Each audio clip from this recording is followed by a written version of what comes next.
আউযুবিল্লাহি মিনাশ শাইতানির রাজিম বিসমিল্লাহির রহমানির রহিম। সম্মানিত আমতলা আমবাগান এলাকাবাসী,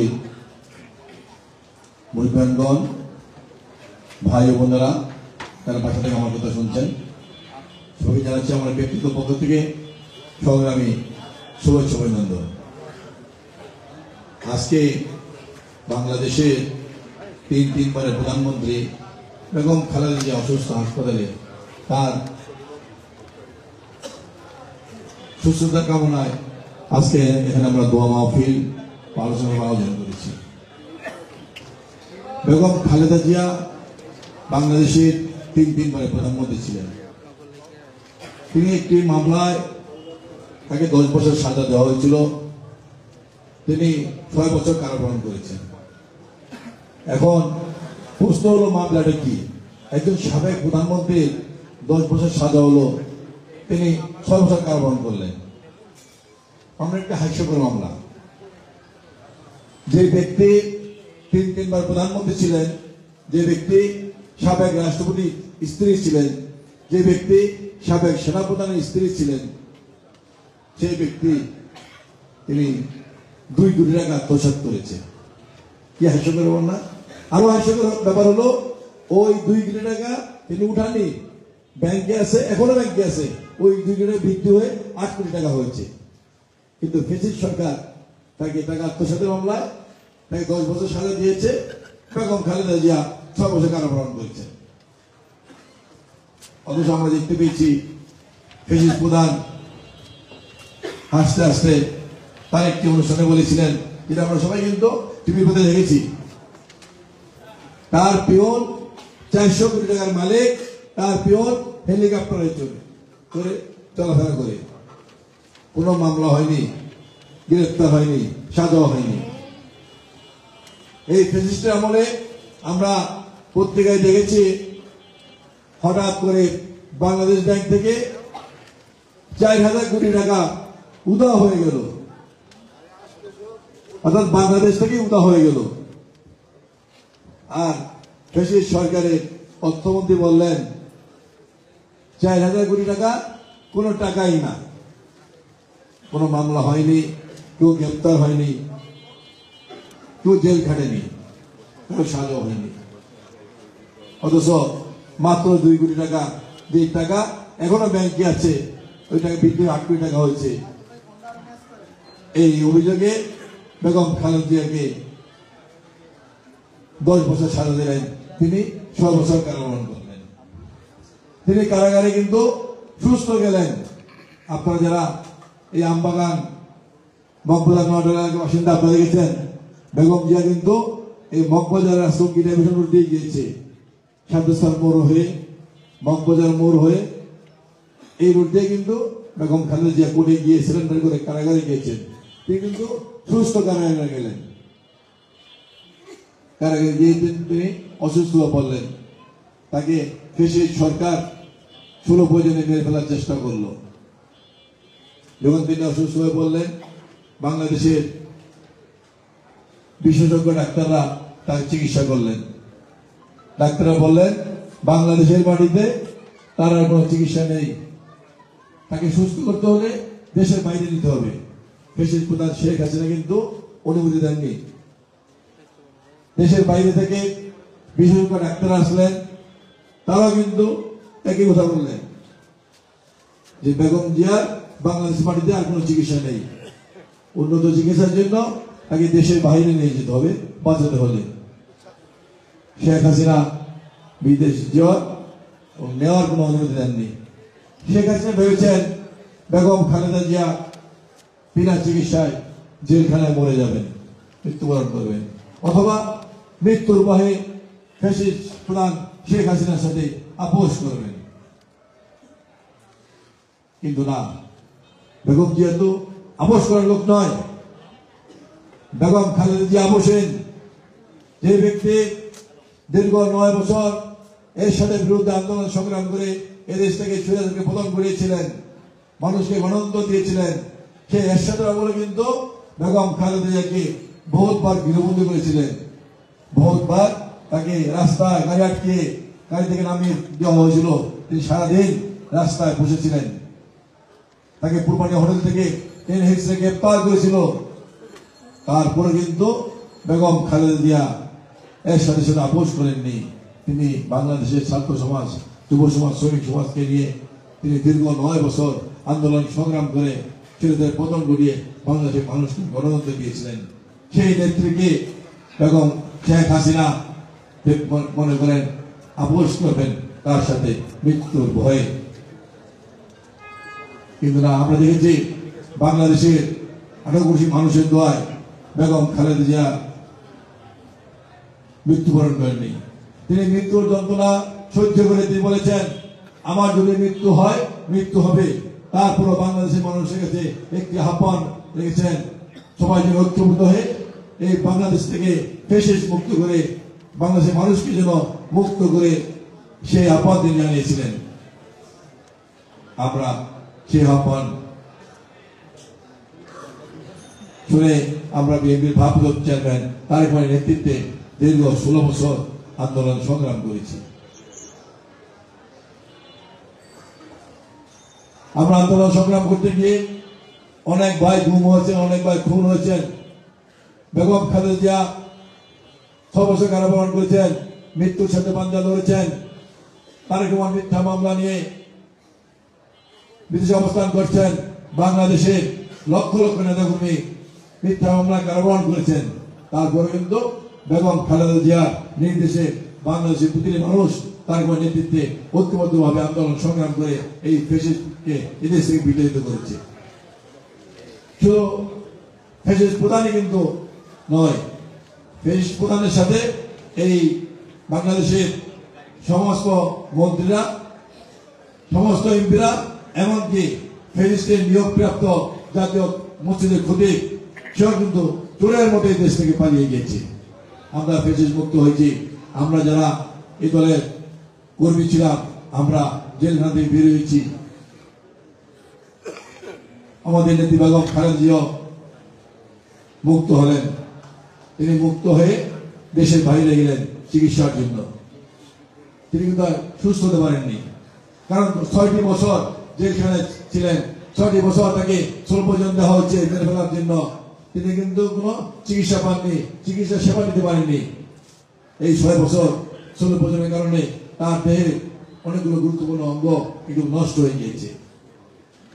তিনি বিদেশে গিয়ে চিকিৎসা নেওয়ার পর তিনি সুস্থ হননি। তিনি দেশের মাটিতে আবার ফিরে আসলেন। আমরা দেখেছি গত মাসে হঠাৎ করে আমাদের নেত্রী বেগম খালেদা জিয়া অসুস্থ হয়ে বললেন, হাসপাতালে চিকিৎসাধীন আছেন। হাসপাতালে চিকিৎসাধীন থাকা অবস্থায় বেগম খালেদা জিয়ার শারীরিক অবস্থা একদম খারাপের দিকে চলে গেল। তার ডাক্তাররা বললেন, ডাক্তারি পেশায় বেগম খালেদা জিয়ার আর কোন চিকিৎসা নেই। এখন একমাত্র আল্লাহ পাকই জানেন বেগম খালেদা জিয়াকে কি হবে, তাকে বাঁচানোর মালিক একমাত্র আল্লাহ তাআলা।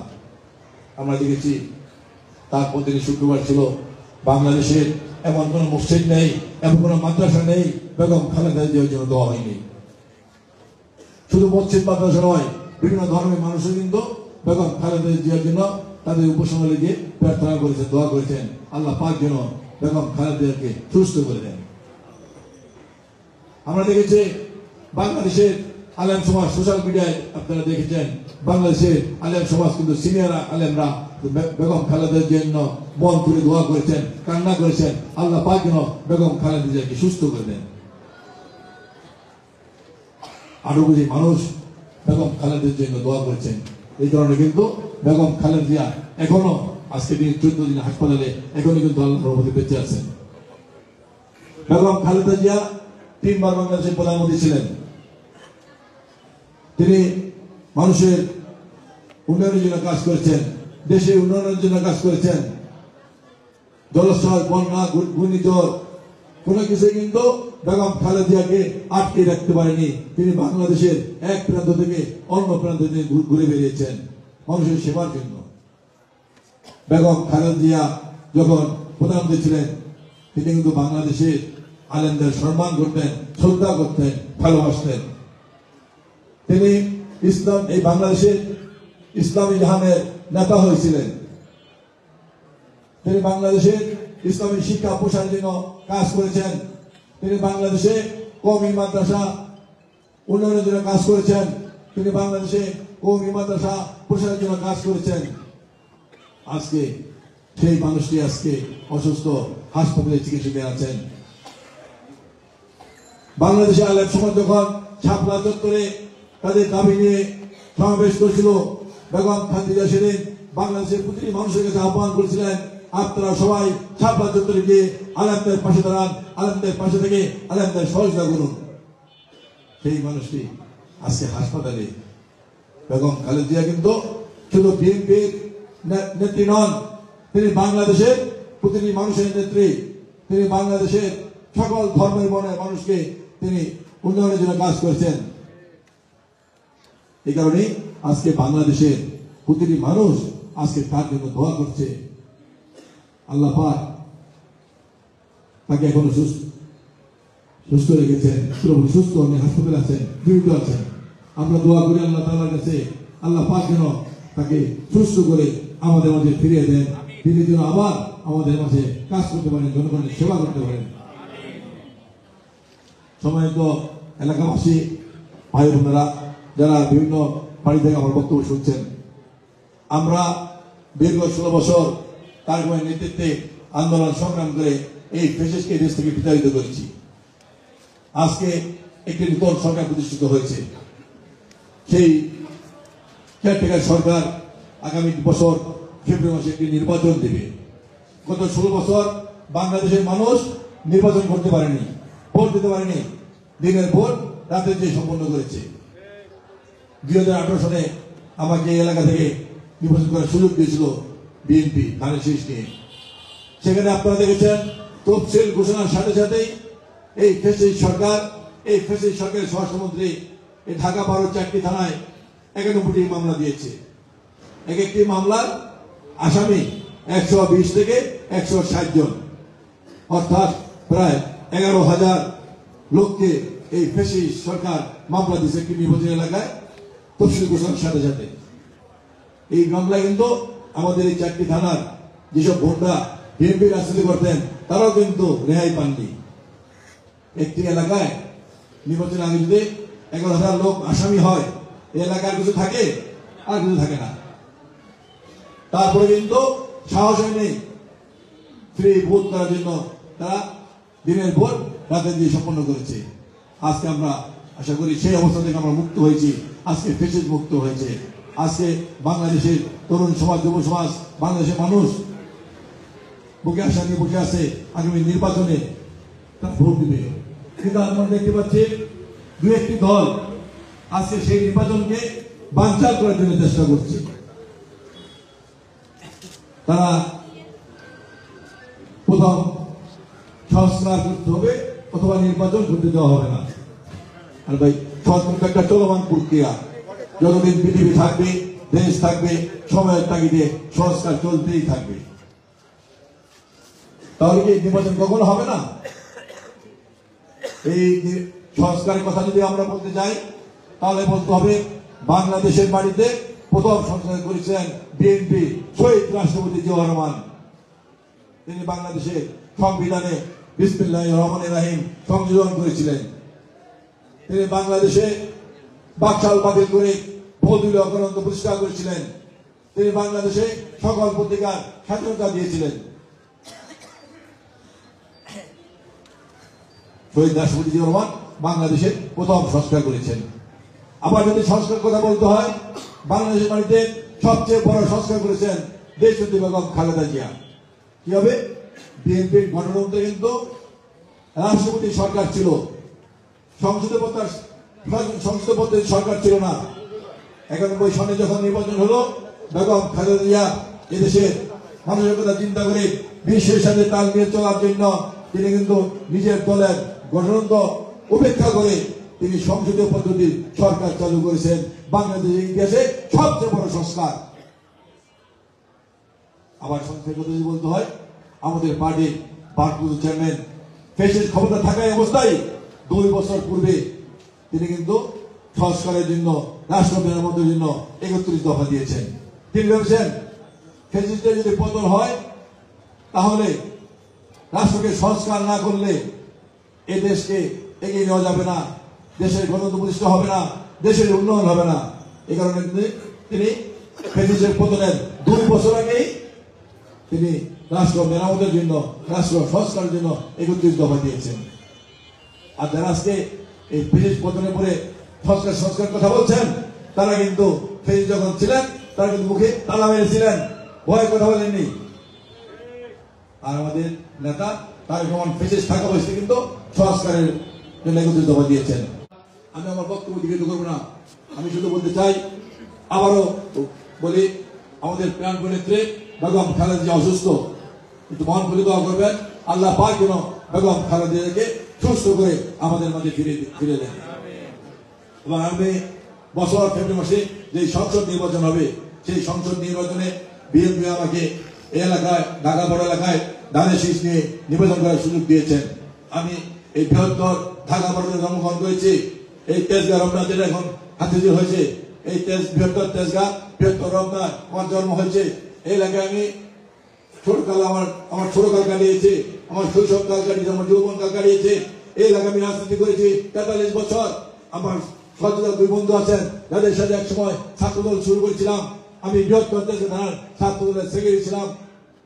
কুরাইশ বিরোধী আন্দোলনে আমি থানা ছাত্রদলের সভাপতি ছিলাম, মহানগর ছাত্রদলের সাধারণ সম্পাদক ছিলাম, আমি মহানগর যুবদলের সাধারণ সম্পাদক ছিলাম। আমার রাজনীতির 43 বছর কেটেছে এই ছাত্রদল যুবদল করে। আমি মনে করি এই বিএনপি তথা ছাত্র যুবদল নয়, এই তেজগাঁ এবং বৃহত্তর রমনা আসতে যেটা হাতিঝিল, এই বৃহত্তর তেজগাঁ বৃহত্তর রমনার মানুষকে আমাকে নীরব বানিয়েছে। আমি তেজগাঁ নীরব, আমি বিএনপি নীরব, আমি ধানের শীষে নীরব হয়েছি। এই তেজগাঁয় অনেক নীরব আছে, কেউ কাউকে চেনে না, কিন্তু আমাকে চিনে এই কারণে আমি ধানের শীষে নীরব, আমি বিএনপি নীরব, ধানের বিএনপি আমাকে নীরব বানিয়েছে।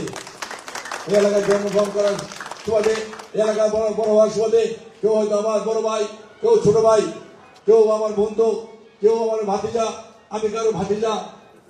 সেই দাবি নিয়ে আপনাদের কাছে আমি আকুল আবেদন জানাচ্ছি, আগামী নির্বাচনে আমাকে ধানের শীষে ভোট দিয়ে আপনাদের পাশে থাকার সুযোগ করে দিবেন, আপনাদের খেদমত করার সুযোগ করে দিবেন।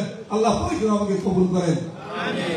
আপনার বক্তব্য দিয়ে করবো না, শুধু একটি কথা বলি, আমাদের প্রাণ নেত্রী বেগম খালেদা জিয়া এদেশের জন্য খুব প্রয়োজন, এদেশের ইসলামী উম্মার জন্য প্রয়োজন, এদেশের গণতন্ত্রের জন্য প্রয়োজন। বেগম খালেদার জন্য আমরা সবাই একটু মন খুলে দোয়া করি, আল্লাহ পাক যেন তাকে সুস্থ করে দেন। সেই দাবি জানিয়ে সবাইকে সংগ্রামী অভিনন্দন জানিয়ে, সালাম জানিয়ে আমি আমার বক্তব্য শেষ করছি। খুদা হাফেজ। বাংলাদেশ জিন্দাবাদ, বাংলাদেশ জাতীয়তাবাদী জিন্দাবাদ।